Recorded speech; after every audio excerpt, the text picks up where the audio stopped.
عزیزان گرامی وقار، میں یہ چاہتا ہوں جہاں پر آ کر ہم رکے تھے وہیں سے ہم پھر آگے بڑھتے ہیں۔ ہم رکے تھے کہاں آ کر؟ کچھ دیر کی خاموشی ہے، اس کے بعد ہم آگے بڑھتے ہیں، اس لیے کہ مجھے کوئی شعر اب یاد کرانے کی ضرورت نہیں اور نہ ہی کسی کے سامنے کچھ بولنے کی ضرورت ہے۔ حالات تو ایسے تھے کہ جو نان مسلم تھے وہ بھی ہمیں جیل میں دیکھ کر یہی کہتے تھے کہ آپ ہی نے کہا یہ فلاں بات۔ ہم نے کہا اللہ تبارک و تعالیٰ نے تم کو بھی یاد کرا دیا۔ میرے عزیزو، ستیزہ کار رہا ہے ازل سے تا امروز، شرار ابو لہبی سے چراغ مصطفی بھی۔ یہ آج کل کے معاملات نہیں، ابتدا سے حق اور باطل کے معرکے ہوتے رہے، لیکن ایک بات میں آپ سب کو بتانا چاہتا ہوں، مظفر کو مقید نہ سمجھ اے سیاد۔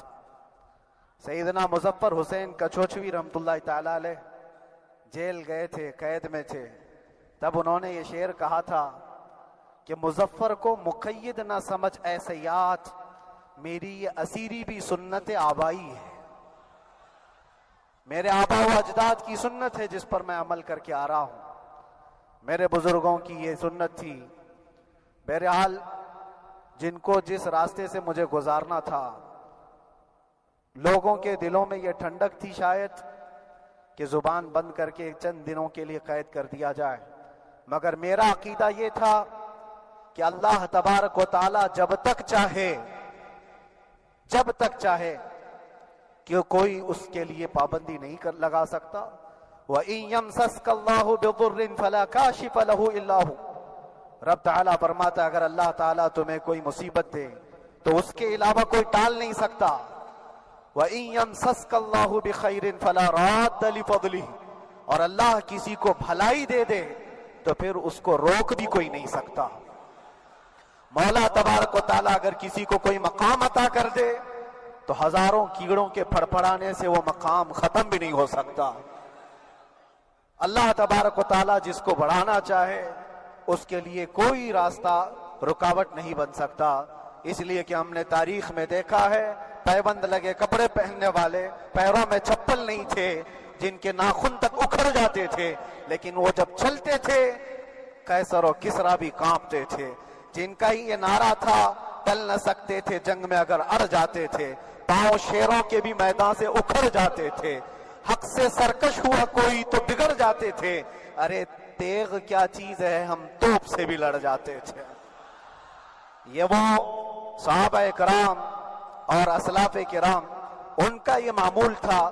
بظاہر ان کے پاس کوئی اسباب نہیں تھے لیکن اللہ کی مدد تھی، وہ پانی کی طرح بہتے ہوئے چلے گئے، نہ چٹانوں نے ان کا راستہ روکا، نہ دریاؤں نے ان کا راستہ روکا، وہ جس طرف سے جاتے تھے اللہ تعالیٰ ان کے لیے راستے بناتا تھا۔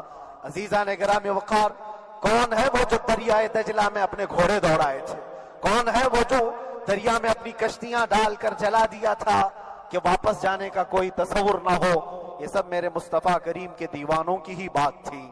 اسی لیے آج بھی دنیا گھبراتی ہے تو شانے لوگوں سے نہیں، دیوانوں سے ہی گھبراتی ہے۔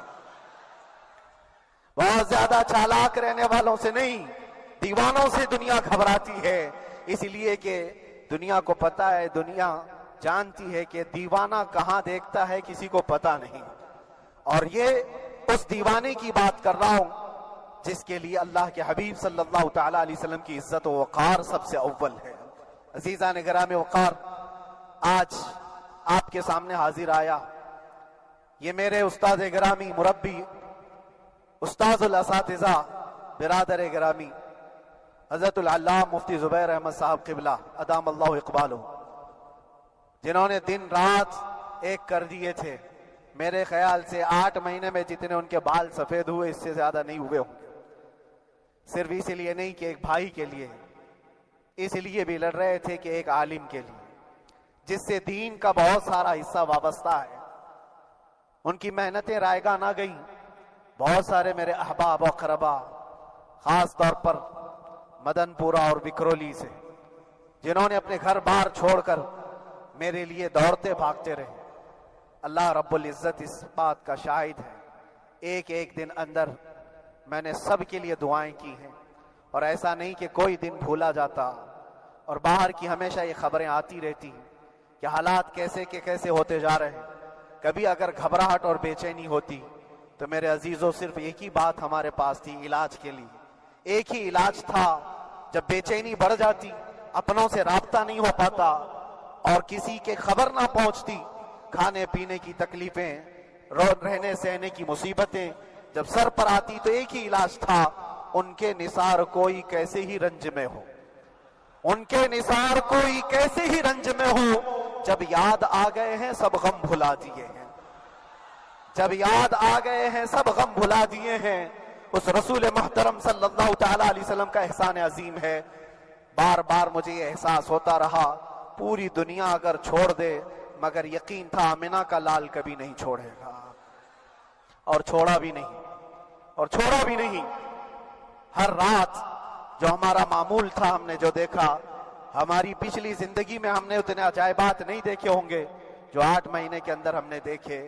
نبی پاک صلی اللہ تعالی علیہ وسلم کے انعامات و اکرامات، رب تبارک و تعالیٰ کی مدد سے دل مضبوط ہوتا ہے۔ عزیزان گرامی، ہم نے تو وہاں ایسے لوگوں کو دیکھا جو ڈپریشن کا شکار ہو کر کافر بھی ہو گئے، اور حالات سے گھبرا کر کے وہ انکار کر بیٹھے، کوئی خدا نہیں ہے، کوئی مدد نہیں آتی ہے۔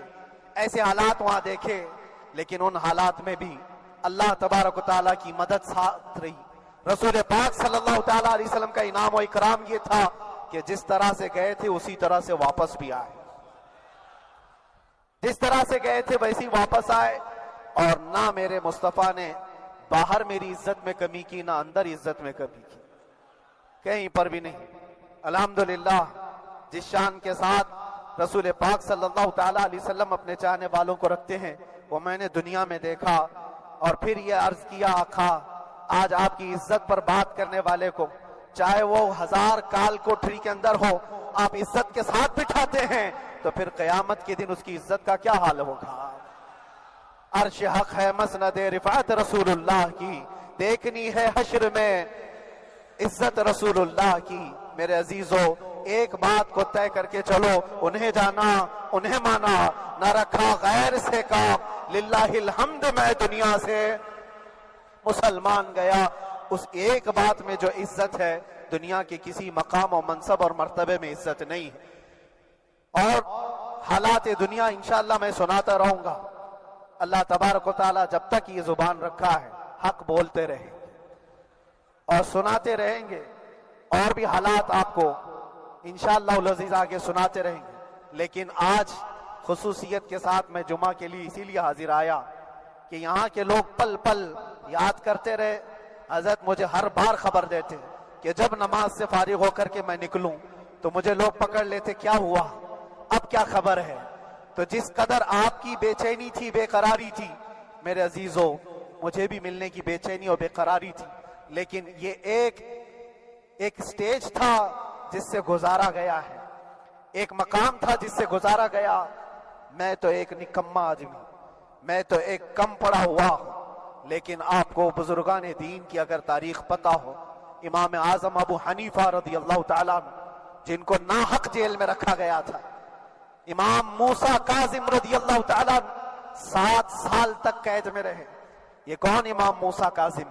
جن کے دربار میں جانے کے لیے غوث اعظم عبد القادر جیلانی رضی اللہ تعالیٰ عنہ 4 کلومیٹر دور اپنی چپل اتار دیا کرتے تھے۔ امام موسیٰ کاظم کا وہ دربار ہے جن کو باب الحوائج کہا جاتا ہے۔ اس امام کو 7 سال تک بغیر کسی قصور کے قید میں رکھا گیا، اور حد تو یہ ہے کہ اسی قید خانے میں زہر دے کر کے آپ کو مارا گیا ہے۔ آپ کا جنازہ جیل سے نکلا تھا۔ امام احمد بن حنبل، جن کو 5 لاکھ حدیثیں یاد ہیں نبی پاک صلی اللہ تعالیٰ علیہ وسلم کی، بغداد کے سرے بازار آپ کو ننگی پیٹھ پر کوڑے مارے گئے۔ آپ کو اندازہ ہے، بزرگان دین کی ایک لمبی فہرست ہے۔ جب میں وہاں گیا تھا تو ایک بزرگ کی بڑی یاد آئی، وہ تھے حضرت مجدد الفیسانی رضی اللہ تعالیٰ۔ اکبر جیسے ڈکٹیٹر کے سامنے، اس زمانے کے سب سے بڑے ڈکٹیٹر بادشاہ کے سامنے آپ نے حق بات کا اعلان کیا تھا. مجدد الفسانی رحمۃ اللہ تعالی علیہ نے فرمایا تھا کہ اسلام نام سے جو دین ہوگا وہ محمد عربی کا لایا ہوا ہی دین ہوگا, کسی اور بادشاہ کا بنایا ہوا نہیں ہوگا. اس بات پر آپ کو قید میں ڈالا گیا تھا, 8 سال تک قید میں رکھا گیا. 8 سال میں بادشاہ مر بھی گیا, بیٹا بادشاہ بنا, لیکن کسی نے آ کر جہانگیر کے سامنے یہ بات رکھی کہ آپ کے باپ نے جس مولانا کو قید میں ڈالا تھا گوالیار کی جیل میں, 8 سال میں جیل کا نقشہ بدلا ہوا ہے. تو بادشاہ نے پوچھا ہوا کیا ہے؟ کہا کہ اس مولانا نے 8 سال میں تقریباً 700 قیدیوں کو عالم بنا دیا ہے. درس حدیث, درس تفسیر, قرآن کا علم, نمازیں جماعتوں سے وہاں اس طرح ادا ہوتی ہیں جیسے لگتا ہے گنبد خضرا کی چھاؤں میں ہے. رب تبارک و تعالیٰ کا یہ احسان عظیم تھا. ان 8 مہینوں میں بحمدہ تعالیٰ میں نے اپنی لائف میں کبھی اتنی امامت نہیں کی تھی جتنی وہاں امامت کیا, اس لیے کہ پابندی نہیں ہو پاتی. جب جب امام رہا مسجد میں چھٹیاں ہوا کرتی تھی, ادھر ادھر آنا جانا, لیکن وہاں پر کبھی کسی نماز میں چھٹی نہیں ہوئی. اور امامت اللہ تبارک و تعالیٰ کو جہاں لینا ہے وہاں لیتا رہے. اور مجھے اس بات کا تھوڑا قلق تھا, 24 سال سے میں تراویح سنا رہا تھا. 24 سال, 24 تراویح ہو چکی تھی. رمضان المبارک کا 24 گزر چکے تھے, 25واں سال تھا. ظالموں نے مجھے رمضان سے پہلے اندر کر دیا. بار بار یہ خواہش ہوتی تھی کہ میری تراویح چھوٹنے نہ پائے. 25ویں تراویح ہے, 25ویں محراب ہے, لیکن رب تبارک و تعالیٰ کا احسان, اندر موجود سارے مسلمانوں نے یہ مطالبہ کیا کہ ہم یہاں جماعت سے تراویح قائم کریں گے. اور اب تک لوگ الم تری کیف والی تراویح کبھی کبھار پڑھ لیا کرتے ہیں, لیکن سارے لوگوں نے مل کر کے یہ اتفاقاً کہا کہ ہم پورا قرآن آپ سے سننا چاہتے ہیں. کیسے کیسے قیدی تھے, کیسے کیسے کرائم والے تھے. میں نے کہا آج میں 1 دن پڑھاتا ہوں, 1 پارہ پڑھوں گا, آپ کو اگر لگے تو بتا دینا, بھاری پڑ جائے, کیونکہ لوگ سارے کرمنل ہیں اور کئی طرح کے جرائم کیے ہوئے لوگ. نماز دین سے کہاں زیادہ رشتہ, کہاں ہو سکتا ہے یہ گھبرا کر بھاگ جائیں. 1 دن پڑھاؤں گا, اگر آپ کو لگے تو بول دینا, نہیں تو کل سے الم تری. پہلے دن تراویح پڑھا ہے, دوسرے دن سارے لوگوں نے کہا آپ نے 1 پارہ پڑھایا ہے, سحری تک بھی پڑھائیں گے تو انشاءاللہ کھڑے رہیں گے. یہ جو استقامت, یہ ساری چیزیں دلوں کا جمع ہونا اور ہماری طرف دلوں کو پھیر دینا بغیر اللہ کی مدد کے نہیں ہوتا. رسول پاک صلی اللہ تعالیٰ علیہ وسلم کے کرم و احسان کے بغیر نہیں ہوتا. وہ تراویح بھی پڑھتے رہے, تفسیر قرآن بھی سنتے رہے اور قرآن کی تعلیم بھی لیتے رہے. پھر مجھے اندازہ یہ ہوا کہ رب تبارک و تعالیٰ کی منشا یہ تھی کہ ہماری تراویح کی محراب کی سلور جبلی جیل کے اندر ہو جائے. مجھے اس بات کا کوئی قلق نہیں رہا کہ میری کوئی چیز چھوٹ گئی ہے. ہاں, عید, بقرعید, محرم, یہ تمام چیزیں لوگوں کی یاد تو رہتی, رشتہ دار, احبا, اقربا کی یاد, لیکن اللہ کی مرضی. میرا رب تبارک و تعالیٰ جو پسند کرے اس میں ہم راضی ہیں. اگر مولا یہ چاہتا ہے کہ میں تنہا پڑھوں تو اس کی رضا میں ہم راضی ہیں. اگر وہ چاہتا ہے کہ مجمع ہزاروں میں ہم نماز ادا کریں تو اس کی مرضی پر ہم قائم ہیں. عزیزان گرامی وقار, صبر اور سکون کے ساتھ جو حالات گزرے اس میں سب سے بڑا کردار آپ سب کی دعاؤں کا ہے. سب کی دعاؤں کا.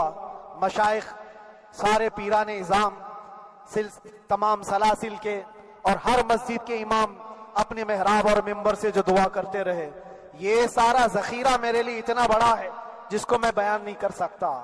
ہر ایک کی جانب سے دعائیں, عورتوں, بچوں کی طرف سے منتیں, روزے, نہ جانے کیا کیا کر لیا. پھر مجھے اندازہ ہوا کہ صرف اپنے آرام, اپنے راحت کے لیے پھڑپھڑانے سے کچھ نہیں ہوگا. رب تبارک و تعالیٰ یہ چاہتا ہے کہ پوری امت مل کر کے اس فقیر کے لیے دعا کرے, اور اللہ تعالیٰ کو جب تک منظور تھا تمہاری دعائیں ہوتی رہی. بعض لوگوں کو یہ خیال بھی آیا, کچھ میرے احبا اقربا رشتہ داروں نے بھی کہا اتنی ساری دعائیں ہوئی, اتنی ساری دعائیں ہوئی, قبول کیوں نہیں ہوتی؟ ایک بات یاد رکھو, پوری دنیا مل کر کھڑے ہو کر دعا کرے. اللہ کی قدرت پر کوئی کام کرنا واجب نہیں ہے, اللہ پر کوئی چیز واجب نہیں ہے. اگر وہ اپنے فضل سے عطا کر دے تو اس کا احسان ہے، اس کا احسان ہے۔ اب چاہے وہ سال بھر میں قبول کرے کہ 5 سال میں قبول کرے، ایک بات یاد آتی ہے میرے عزیزو، ہماری قید تو 8 مہینے کی ہوگی، ان بزرگان دین کی قید 8 سال 7 سال۔ امام محمد بن حسن عسکری 20 سال تک قید میں رہے، 20 سال تک اندر سلاخوں کے پیچھے بند رکھا گیا۔ یہ اہل بیت اطہار ہیں، ائمہ اعظام ہیں، ان کی تکلیفیں دیکھ کر پھر ہماری تکلیف چھوٹی لگتی، اور پھر نبی پاک صلی اللہ تعالی علیہ وسلم کی یاد آتی۔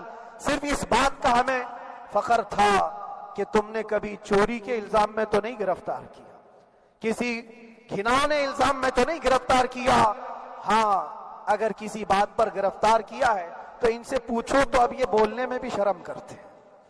مولانا کو کیوں گرفتار کیا ہے، مولانا کو کیوں اندر رکھا ہے، شرم آتی ہے بولنے میں، کیونکہ انہوں نے کچھ ایسا بولا تھا جس کو بولنے میں شرم آتی۔